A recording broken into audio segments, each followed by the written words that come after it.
today with me, I have Aadithya and Lynn, and we are going to be talking about, we're also going to be discussing about men and mental health, but Aadithya and Lynn, they're in the psychological field, so they have a little bit of knowledge in regards to men and mental health. So Aadithya and Lynn, would you please introduce yourselves? You can start, Who's going Aadithya. first? Yeah, you can Okay. start. You can introduce yourself and Yeah, then Lynn will do that right. after you. Okay, Rumbi, thank you. I'm Aadithya Nath. I am a counseling psychologist based in Bangalore, India.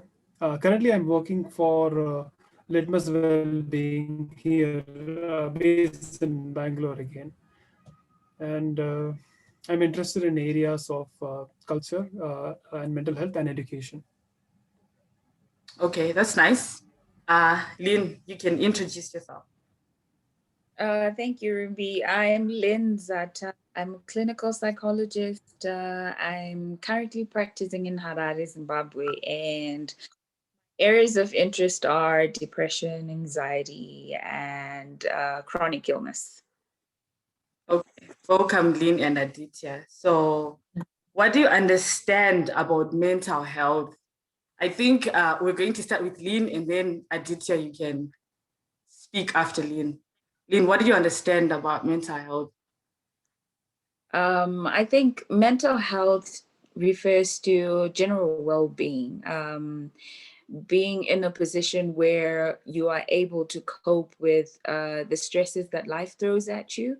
So when you're equipped with enough coping skills to be able to deal with the stresses of life, that is what I think is mental health. Okay, that's true. What about you, Aadithya? What do you understand when we say mental health? Rumbi, I would go by the World Health Organization's definition, Okay. in which they view mental health as a part of general health, as Lynn has pointed out, where general health would involve physical well-being, emotional well-being, and social well-being. And they also say that it is not just a mere absence of any diseases or disorder. They also further, the definition by the WHO Constitution further says that it's about, again, as Lynn pointed out, coping with the daily stresses, realizing one's own potential, and to work effectively and to contribute to one's community. This is just what WHO says, and I hold this definition in high regard because it is a comprehensive definition. Okay. Okay, thank you, Aadithya. That was quite informative. So you can you tell me what's your perspective on men and mental health in the Indian context, Aadithya?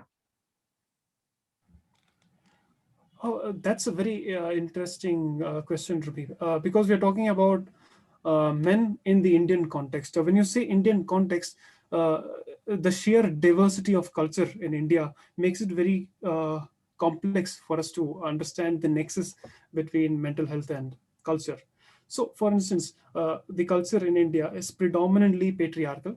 So, a man is the head of the family, and it is patrilocal, which means that after marriage, the wife stays with the husband in the husband's family. So, and it is also patrilineal, which means that after marriage, the wife takes up the husband's surname, and it's all in a collectivistic culture. So the group is valued more than the individual.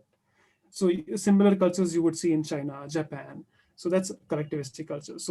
Uh, so this is the general, predominantly this is what is seen in India. However, certain parts of India, you might see a matriarchal orientation towards southern part of India and also towards the northeastern part of India. You might see some egalitarian, whereas where there is more gender equality towards the certain parts of northeastern India. So so now, in terms of men in India, so rather mental health in India, as you would know, I mean, from the stats, if you see uh, uh, the funding that goes into mental health in India it's really critically low. The health sector itself in India gets about 1.6% of the GDP, and 1/10 of that, around 1/10 of that goes into the mental health sector. So what this means basically is that we have a lack of infrastructure and also a lack of mental health professionals in India. So there is about 0.7 psychologists for 100 million uh, uh, Indians. So that's very less. That's critically less. So under this situation, in this situation, you can see it's not only men actually. It's just the whole population that is facing this mental health crisis. They say mental health is the next pandemic that is going to come up. Now coming to the point of men. So in terms of men, there is a stigma associated with mental health. This could be a global phenomenon wherein seeking mental health assistance is seen as sort of weakness. You know, you're weak if you go to a mental health professional. You're weak if you show your emotions. Can be seen from the James Bond movies. Although if you see all the James Bond movies, James Bond is becoming more and more sensitive. You know, but it's sort of the old James Bond wherein you don't show your weakness, you don't show your emotion, and then you bash on through, and whatever the pain you just push in and you go through. Where does it originate from? You could say it is a mixture of what I mentioned, the cultural element, patriarchy, and also a good dose of toxic masculinity. Toxic masculinity, because again, when you're in distress, what does the person do? They don't seek help. They're going to keep it to themselves, and they're going to bash on through. Another interesting part is that something that you might find, which is maybe unique to India, is that when men are facing a mental health issue and say they are in a family, do you know what is the solution of the family in certain families are?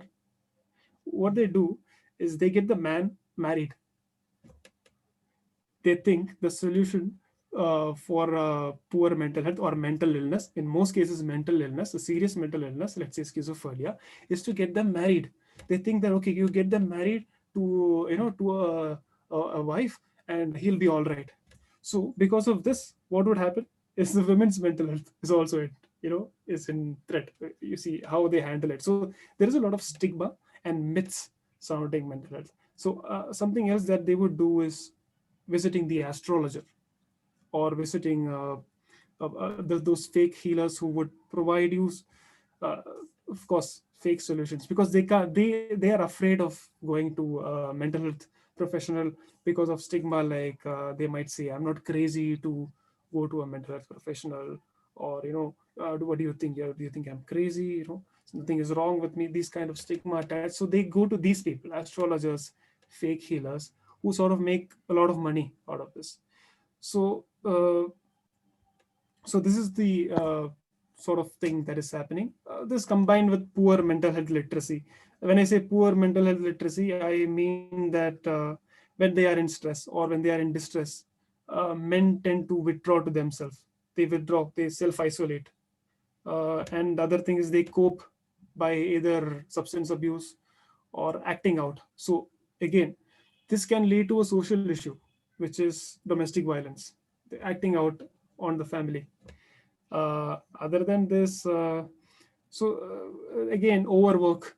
During the pandemic, there was a lot of stress because men were overworking. But why would they overwork? Maybe because of lack of job, but also it can be a coping strategy to cope with a possible mental illness, or maybe a stressor that just sat there and it just accumulated. So I think that sort of gave an idea of what's sort of happening here. Okay, thank you very much. I think it's almost the same, with men in Africa, like opening up and seeking help, and then it's for men, they appear as weak. They appear as weak, and a man is supposed to be strong. Like you said, a man is supposed to be the head of the house. So if you're the head of the house, then you're supposed to be strong, and you're not supposed to be weak. So it's almost the same, with men here in Africa. So Lynn, what's your perspective on men and mental health as a clinical psychologist? What can you say about men and mental health? Yeah, I agree. I agree with you that it's very similar to the Zimbabwean context. As Aditya was the stuff you were saying, I was yes, yes, yes. Because a lot of it is also affecting the Zimbabwean men or the African men. Here also, it's a patriarchal society, and the man is the head of the house. He's supposed to be strong. He's supposed to be the example for the family.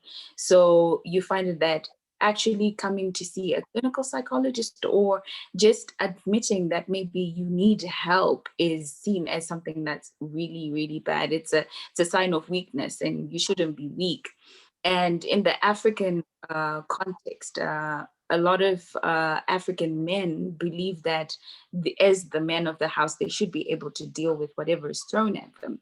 So mental health is just like any other issue. They don't even accept that they are mentally ill, and when they have a problem, they feel that they should be able to deal with it as the man of the house or as a man in general. So you find it that majority of the people that we actually come across in during our clinical practice, women, and the men are, it's very rare actually. The number is quite low, and when they do come in, it's because of a problem like substance abuse, or they've gotten to an extent where they've become psychotic and somebody else is bringing them in to get help, or it's simply the family members recognizing that, you know, our family member needs help and then bringing them to get help. Generally, mental health in itself is still a work in progress in Africa. Yeah, that's true. People are still to get to a state where they understand that mental health is as important as your physical health, and it's not weakness to actually say, hey, I'm depressed, and I can go and speak to somebody who can help me get out of my depression. And I think generally the whole population is still to work on it, and men are still to work on that as well. There's still a lot of work to be done for men to be able to get to an extent where they feel, okay, I'm not okay. I can go in and get help. Okay. Yeah, what you've said is true. And in your experience, Lynn, clinical psychologist, what are the ratios Yeah. of men who come for therapy? Sorry, I didn't get that. I said, in your experience as a clinical psychologist, what are the ratios Yeah. of men who come for therapy here in Zimbabwe? Wow, coming in for therapy on their own, voluntary. Yes.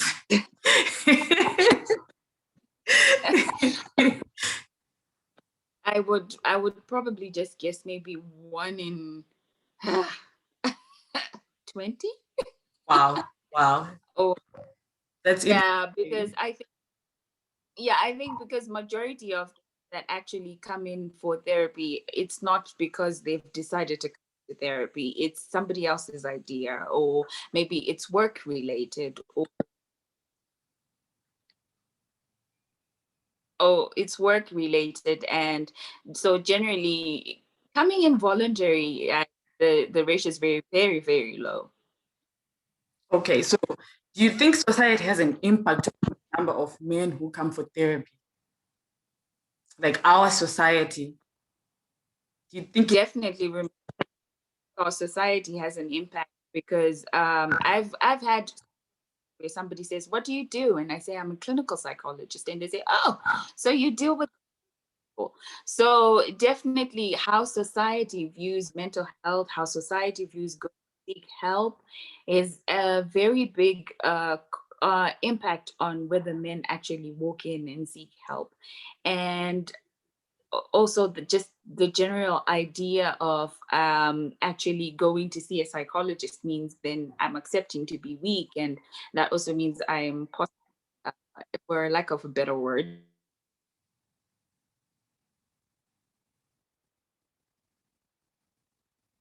Um, okay, I think we have lost her. Hmm. let's just wait for her to try and come back. Sure. Okay, so as we are waiting for her to come, I think I can still ask you your question while we're waiting for her to come. So you talked about, sure. You talked about the pressures men face, in society in India. It's almost similar to the African context, especially in Zimbabwe. I can only speak of Zimbabwe. I don't know about other countries, but it's almost the same. So you as a man and a counseling psychologist, are you exempted from the pressures men face in the society and the world at large? No. You're not exempted. No, I'm not exempted. And can you None of try them and are explain exempted. why you think you're not exempted from the pressures? Yeah, because I am a part of this culture. So when I'm part of this culture, I grew up in this culture. So I've been seeing what is going around me, and there is a good influence of what is going around me on me. So when there is a pressure, I think what could act as a vaccination would be the awareness that this is around us, and the awareness of certain healthy behaviors. If mental health, basic mental health literacy, to know sort of what is happening around us, how it is affecting you. For instance, patriarchal culture, toxic masculinity. Of course, I'm also affected by it. Not only men, even all genders affected by it, because see, men does not exist in isolation. Okay. They are interacting with each other. So that way I'm not exempted. Vaccination is maybe mental health literacy. Oh no, definitely mental health literacy and involving the community. But then I think that is for later. Involving the community is also one effective solution. Okay. But in this case for you, you're just aware, right? You're aware of everything that's happening. Aware, and I can seek therapy. I'm a counseling psychologist, so of course I am aware of where I can seek therapy. Plus, I'm in an urban location, so the comparatively the stigma in urban location is a lot less compared to the rural area in India. So about around 30% of India is urban, and 70% of India is around 70% is rural. So when you see all these counseling centers are and even for all type of psychological services are up and running in the urban areas. In the rural areas, it still remains a lot neglected. It has not been a priority. Like I mentioned, it has not been a priority for the government yet. It has. I mean, of course, there was recently our budget was the budget was issued. The budgets that 2021 budget has come in, but even then, people are still not happy because the funds are still not enough. They are not going to the right places. So that issue is still there. Okay. Thank you. Lynn, welcome back. We lost you for a moment, but you were saying something. So is it okay for you to continue from where you left off, or you don't remember what you were talking about? Well, yes, I was talking about how society still needs to understand that mental health is as important as your physical health.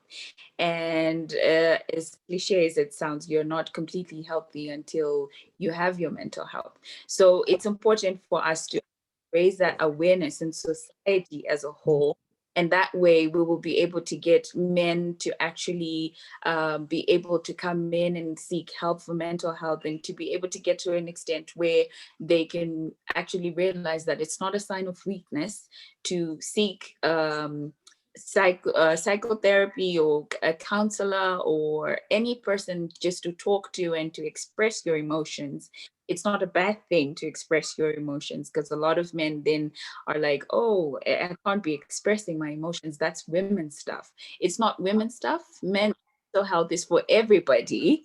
And it's really important that we bring that awareness to the society and to men in general. Yeah. Okay, so now that you have spoken about bringing awareness, how best can we do that? As people who are in the psychological field, how best can we bring men and mental health awareness? Okay, not just men and mental health awareness, but like for everyone? How can we do that?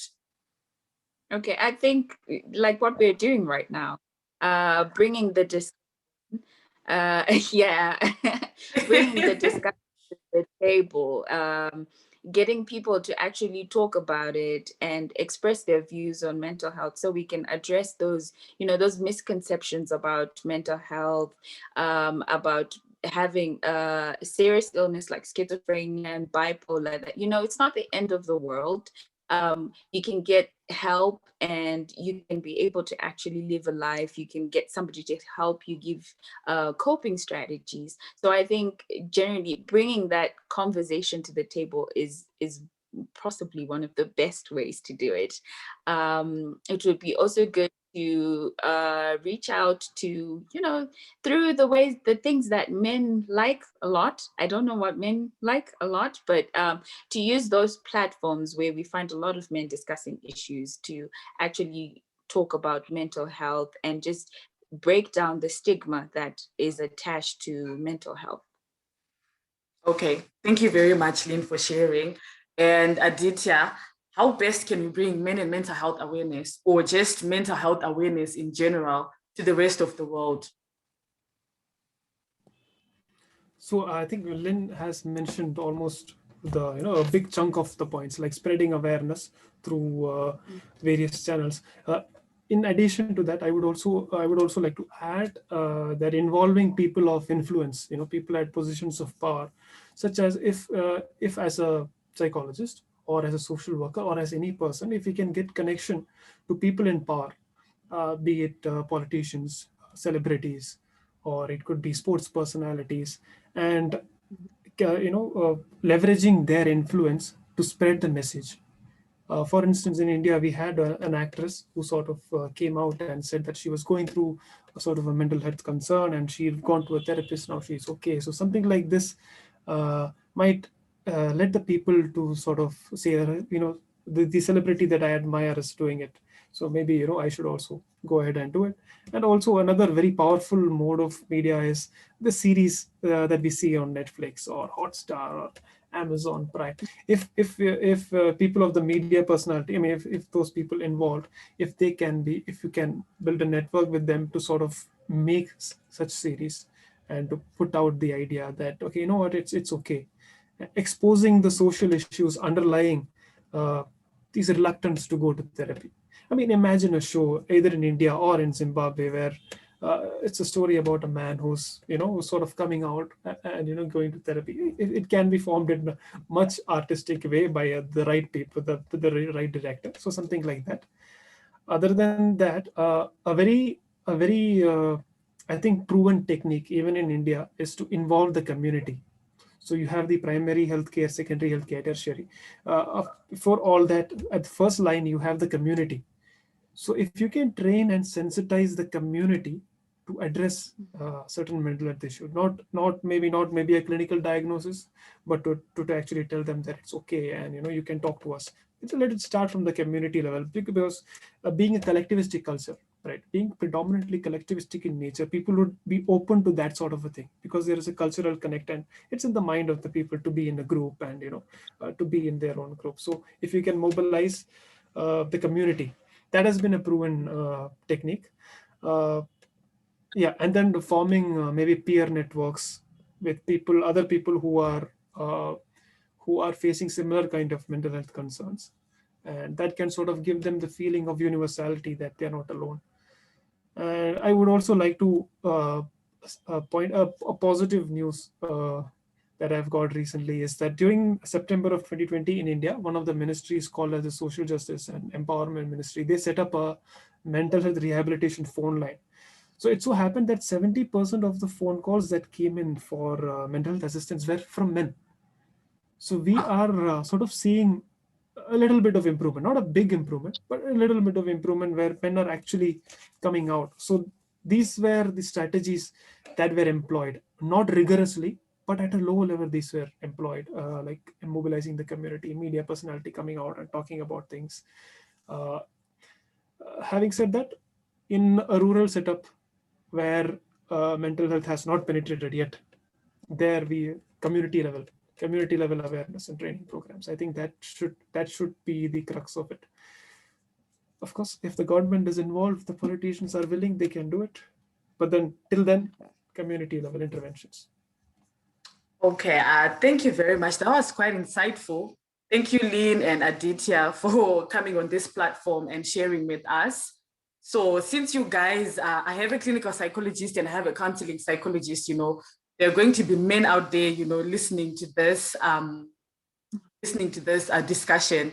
So I would like you guys to share your details, so that people can get in touch with you if they need any help.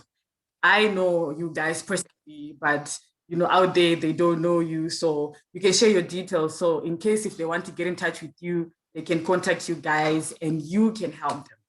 So I'll start with Lynn. My phone number is 0772-589-475. You can also find me on Instagram, Psychologist Lynn, and you can email me on psychologistlynn@gmail.com. Okay, thank you very much. I hope people are going to get in touch with you, and hopefully it's only for business only, not for... Yeah. Yeah. So Aadithya, you can also share your details in case there are people out there would want to get in touch with you and get help.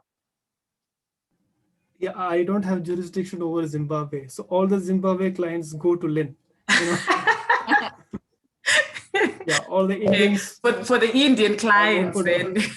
The Indian clients, yeah. Is it okay if we could leave something on the description bar or something like that? I can give my email ID, but the phone number is a tricky one because I don't remember it. Okay. So my email ID is Aadithya R Nath, AADITHYARNATH @gmail.com. So you can contact me via my Gmail at the moment.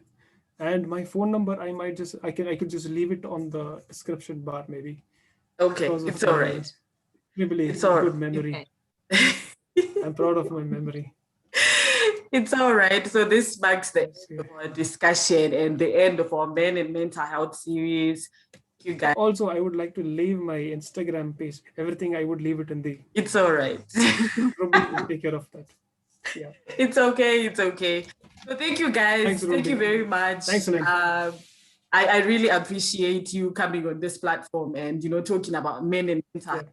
I think it's good to get information from professionals. We had different guys coming, talking about men and mental health, but we decided to bring professionals, a counseling psychologist and a clinical psychologist, so that they can at least, give more information and more insight, on things people have no idea of. So thank you very much for coming, you guys, and enjoy the rest of your day.